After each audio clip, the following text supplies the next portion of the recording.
Dostlar, bugün sizlərlə birlikdə 7-ci sinif fizika dərsindən səhifə 19-da olan misalları işləyəcəyik. 1.1-ci tapşırıq, daha doğrusu 1.1-ci mövzu öyrəndiklərinizi yoxlayın işləyəcəyik. Gəlin başlayaq birinci sualdan. Uzunluq vahidləri hansılardır? Bizdə verilib BSE, yəni beynəlxalq sistemdəki uzunluq vahidləri və törəmə uzunluq vahidləri. Törəmə uzunluq vahidləri beynəlxalq sistemdən istifadə edilməklə adından da bəlli olduğu kimi törənmiş uzunluq vahidlərinə deyilir. Və burada kiloqram, santimetr, metrin kubu və metr verilmişdir. Biz çox asanlıqla deyə bilərik ki, metr ilə santimetr uzunluq vahididir. Bunları yadda saxlasaq, kiloqram isə ağırlıq, yəni kütlə vahididir. Metrin kubu isə uzunluq vahidi olaraq istifadə edilmir. Hər hansısa bir yerin həcmin, sahəsini ölçdüyümüz zaman metrin kubu, kvadratı kimi ifadələrdən istifadə edə bilərik. Lakin uzunluq vahidi demək olmaz və buna görə də 1 və 3-ü uzunluq vahidi olaraq götürürük. Cavab A bəndi. Keçək ikinci suala. İkinci sualda deyir, tərəfinin uzunluğu 20 cm olan kvadratın sahəsi neçə desimetrdir? Bəli, bizdən desimetr istəyir. Bizdə deyir ki, santimetrdən desimetrə çevirməyimizi istəyir və artıq bilirik ki, 20 santimetrimiz 2 desimetrdir və buna görə də bura 2, burada 2, burada 2, burada 2 olacaq. Sonra isə bu sahəsini tapdığımız zaman enini, yəni buranı buraya vururuq, yəni enin uzunluğuna vururuq. Vurduğumuz zaman isə 2 vurulsun 2 bərabərdir 4 eləyir. Cavabımız 4-dür. İkinci sualın cavabı 4 oldu. İndi isə keçək üçüncü suala. Yerin öz oxu ətrafında bir tam fırlanma müddəti dəqiqə ilə ifadə edin. Deməli, yer öz oxu ətrafında 24 saat, yəni 1 sutka müddətində fırlanır və 24 saatı da biz dəqiqə çevirmək üçün 24-ü vurmalıyıq 60-a. Nə üçün? Çünki 1 saatımız 60 dəqiqəyə bərabərdir. Və 24-ü 60-a vurduğumuz zaman cavab 1440 olacaq. 1440 cavabımızdır. Üçüncü tapşırığı yazdıq. Dördüncü tapşırıqda bizdə deyir ki, Eyler-Venn diaqramında kütlə və həcm üçün uyğun bəndləri müəyyən edin. Bizdə verilmiş cümlələr burada verilibdir. Bizə məlumatlar burada verilib və Eyler-Venn diaqramda sağ tərəfdə bu hissədə yerləşir. İndi isə suallara cavab verək. Vahidi BSE-də əsas vahiddir, yəni beynəlxalq sistemdə əsas vahiddir. Bu olacaq kütlə. Ondan sonra vahidi BSE-də əsas vahid deyil. Bu olacaq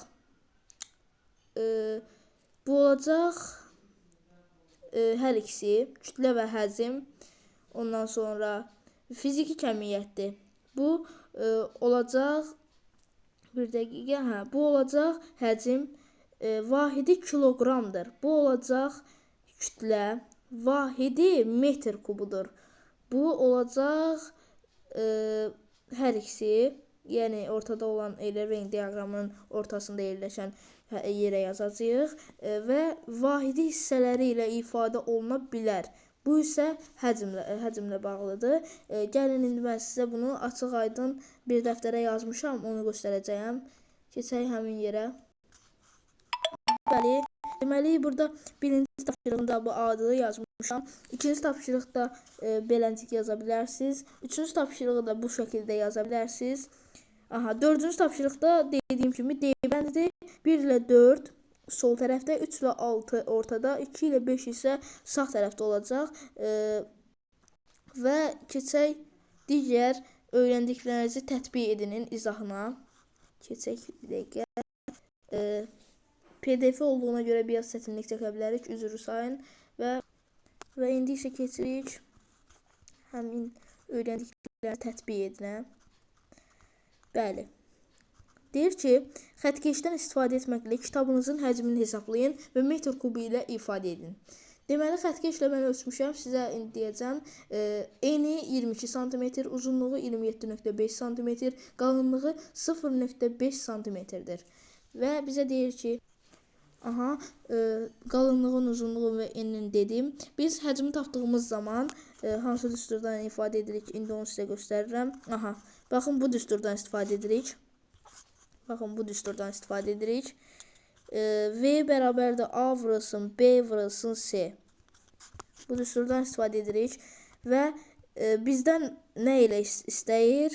Deməli, metr kubu ilə ifadə eləyəcəyik. Deməli, biz bu santimetri metrə çevirməliyik. 22 santimetri metrə çevirdikdə 0,22 metr eləyir. 27,5-i çevirdikdə 0,275 metr eləyir. 0,5 santimetri çevirdiyimizdə 0,10,5 metr eləyir. Və bunların hər birini vurduğumuz zaman, yəni enin, uzunun, qalınlığın bir-birinə vurduğumuz zaman alınan cavab 0,003025-dir. Qobra yazım. 0,003025.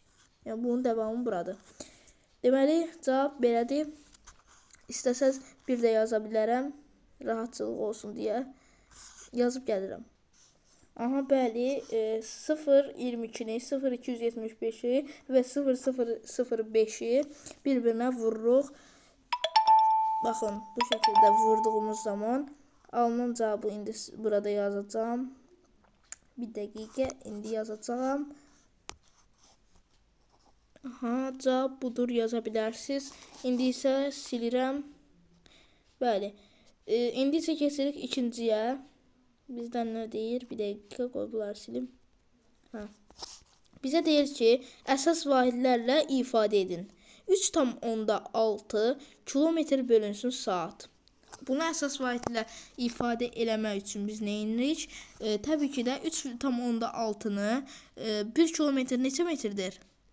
1000 metrdir. Vururuq. İndi qoy buraya yazım. 3,6 vurulsun 1000 bölünsün 36,00. Yəni 3600.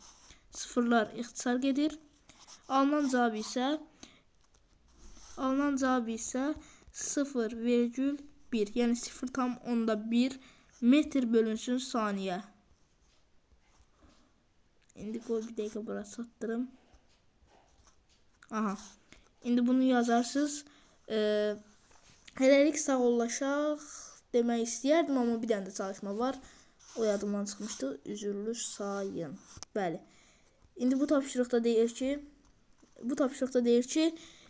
1 qram bölünsün santimetrin kubun əsas vahidlə ifadə eləyək. Bunu da elədiyimiz zaman nə edirik? Belə yazırıq. Deməli, 1-i bölürük 1000-ə, daha doğrusu 1000 kiloqrama. Ondan sonra yazırıq 10-da, üzərində 6 yazırıq. Çünki ondan 6 dənə var. Sonra 1-ə bölüb, yanında yazırıq 1000 bölünsün, daha doğrusu 1000, aha, metrin kubu. Burada da kiloqram olacaq. Dəqiqə, onu yaza bilmədim. Siz yazarsınız. Və onu buradan yazıram. Qoy, yazım. 1000 metrin kubu kiloqram. Baxın, cavab budur. Sağ olun, salamat qalın. Gələn dərslərdə görüşərik. Hər birinizə uğurlar.